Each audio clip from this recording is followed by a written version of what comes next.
What's up guys, welcome to Vintage Genetics, where it's all about classic bodybuilding, and you just witnessed the new Vintage Genetics shoes, which will be out very soon indeed.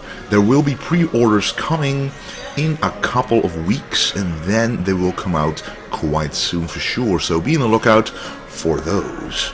This workout will be a chest workout with only old school exercises performed by the bodybuilders of the 70s and 80s, which is exactly what I strive for to be. So of course, pretty much my favorite chest exercises, we start out with the bench press, and as you saw, set number 1 is actually already quite a heavy set, because it already was 100 kilograms or 225 pounds. Now I call it set number 1, but beforehand I did a lot of warm-up sets, which I don't count, but which are very important for sure. And on the back of the shoe it said, "Stay golden," of course. But this will be set number 3, and as I said, I can only go this heavy this quickly if I only did the warm-ups before. So a lot of people have shoulder aches, chest aches, or even sometimes injure their chest because they don't warm up properly enough, and they already go very heavy on the second or third set in total, which is something I really don't recommend. So warm up for sure and use a full range of motion, at the bar drop to your chest slowly and then explode your way upwards. And the same thing for the decline bench press, which is one of my favorite exercises as well. This is a shorter range of motion targeting the lower chest. And when I say targeting of the lower chest, I don't mean that it only hits that part of the chest. It hits the entire chest, as you will be able to see during this set. All it does is emphasize the tension on that part of the chest, so that if you have a lacking upper chest or a lacking chest in general, you should be doing exercises that emphasize that part of the chest. You can see quite clearly right here that even the very top of the chest is included in this movement, so don't think that doing an incline or a decline will only hit one part of the chest. It hits the entire chest, but different exercises using different angles emphasize different parts of the muscle. So a really nice combination, in my opinion, is combining the decline bench press and the body weight dips, because these both emphasize the lower portion of the chest. They both have a similar angle. And I first start out doing just the body weight, using the dips, about 10 to 15 reps, making sure that my shoulders and everything is warmed up to that particular movement, because a lot of people who have shoulder issues or chest issues in general, if they do dips too heavy or without a proper warm-up, they can injure those muscles very easily. I, however, have not had any issue at all by using warm-up sets every single time. So even if the muscle itself is warmed up from previous exercises, I always like to do one light set before starting a new exercise to get used to the movement itself. So right here you can see the actual range of motion. I like to go down a little lower than 90 degrees, really stretching out the bottom of the chest, as you can see right there, and then going up as high as I can until failure.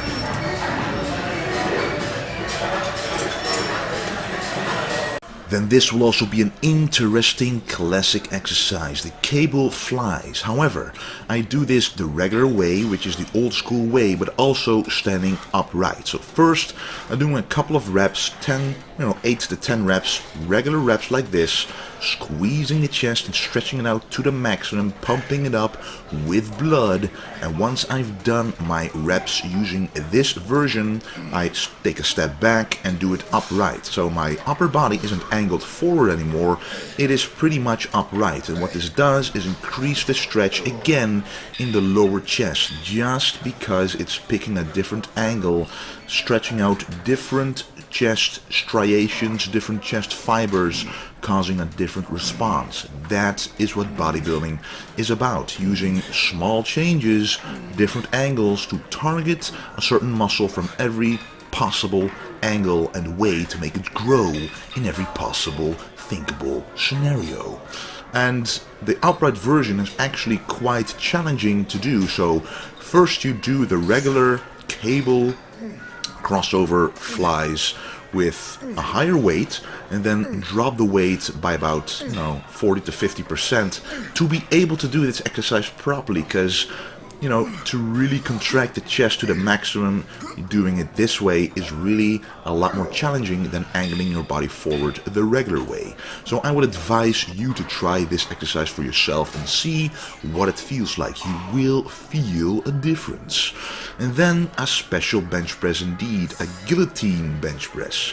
Now, a guillotine is actually a machine that was used in medieval times to chop your head off. And now we're using the barbell to go to the exact same spot, your neck. So the barbell goes up as high as possible, just below the chin, to really target the upper chest more. Again, this is an exercise that targets the chest from a slightly different angle, but as you noticed, we have only been using classic old school exercises, mostly free weight exercises, because those I prefer to do the most. A lot of people think they cannot get a pump using free weights, but trust me, if you do a full range of motion, if you keep the tension on the muscle as I'm doing right here, going down slowly on the negative, causing more blood to rush into those muscles, then you will get a pump for sure. And by the way, doing this exercise really does require a spotter, because as you can see, I started to feel right there. I was lucky it was a very light weight, but all of a sudden, without warning, especially after already having done a couple of exercises, you might fail, and without a spotter, you will be in a lot of danger, and it might literally turn into a guillotine device. Anyway, the next exercise is for the side delts. As most of you guys know, I like to combine the side delts with a chest workout and the rear delts with a back workout. Why? Because during the chest workout I already worked the front delts, and all that's left is the side delts, because during back you already work the rear delts. So what I want to work now, because there's already warmed up, already blood into those shoulders, I want to finish off the side delts. And I'm not doing this with a heavy weight, because the heavier the weight is, the more your traps are being involved. As you can see right here, even when using a quite light weight, the traps are still doing some effort. It is really difficult to get the traps out of this movement. So just imagine if I went a lot heavier with a lower amount of reps, I would be using a lot more traps without the focus on the actual side delts, which is not what we want. We want to fill up that small muscle group with as much blood as possible to get as many gains as possible.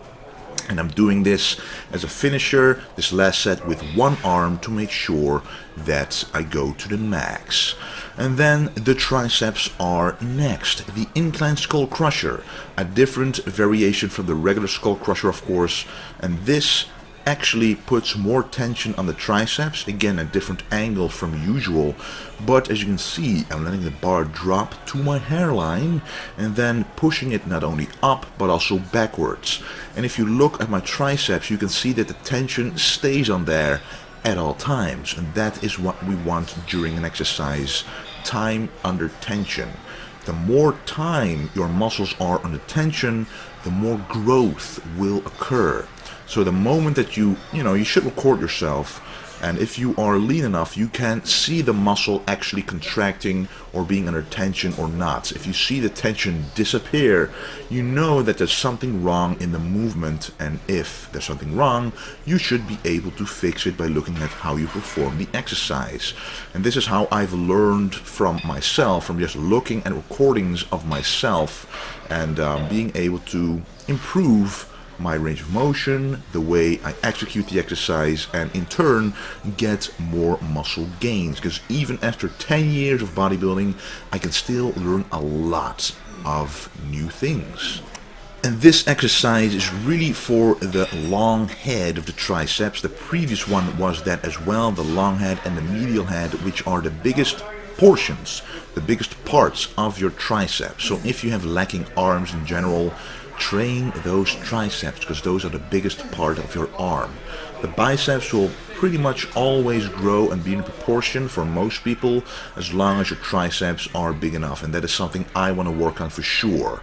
And then to finish off the triceps, a great exercise is the tricep kickbacks. You can do these with dumbbells or with a cable, and I actually prefer this cable version because at the top you still have the tension pulling on your triceps and you can really get a nice contraction for sure.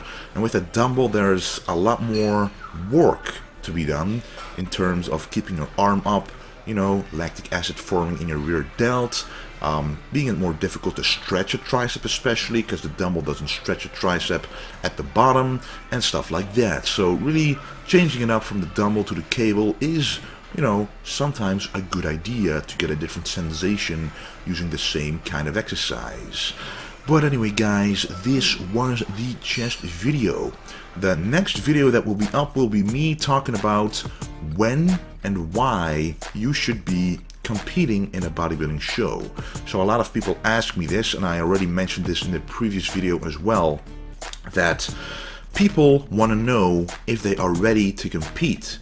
Because sometimes you might be disappointed to find out that you aren't good enough to compete, and you don't want to find out when you're actually on stage. You want to find out beforehand so you can actually fix your weak points, add some more mass, etc. But I will talk about this in detail in the next video. I want to thank you for watching, and do not forget to stay golden.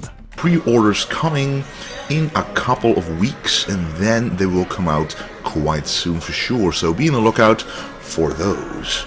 This workout will be a chest workout with only old school exercises performed by the bodybuilders of the 70s and 80s, which is exactly what I strive for, to be sometimes injure their chest because they don't warm up properly enough, and they already go very heavy on the second or third set in total, which is something I really don't recommend. So warm up for sure and use a full range of motion at the bar drop to your chest slowly, and then explode your way upwards. And the same thing for the decats, which I don't count, but which are very important for sure.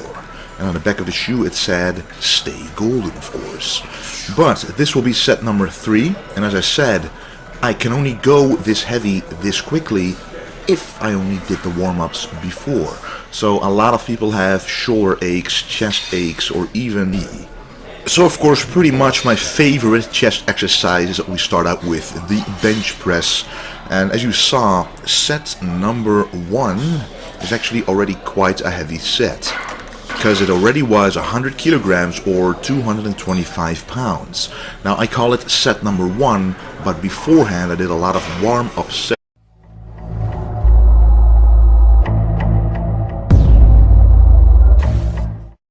What's up guys, welcome to Vintage Genetics, where it's all about classic bodybuilding, and you just witnessed the new Vintage Genetics shoes, which will be out very soon indeed. There will be